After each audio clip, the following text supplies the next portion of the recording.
Pero Chairman, sa usapin naman na when we say election proper, 'di ba? Talagang Mm. may mga paano ba 'to? Rate card naman talaga 'yon, 'di ba? Kapag ikaw kumakandidato at gusto mo magpa-advertise, right? So, Mm. Mm. dapat bang ma-police na yung ganon na kapag pag eleksyon talagang magsasalita si mayor pero may bayad? Mm.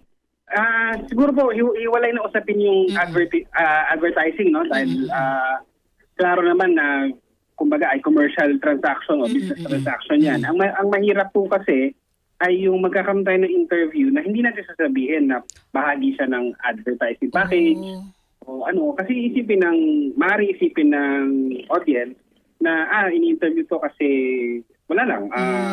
Usually kasi na maaari naman, ano. Okay. Yun lang naman ang hinihingi sa atin na dapat may disclosure kung ito ay bayad.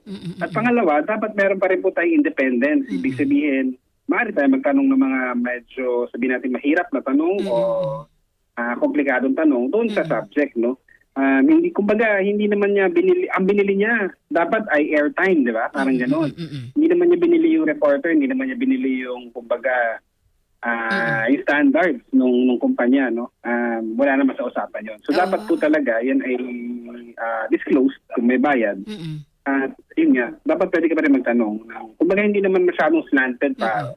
Yung kumbaga hindi naman bidang-bida yung In interview. Oo.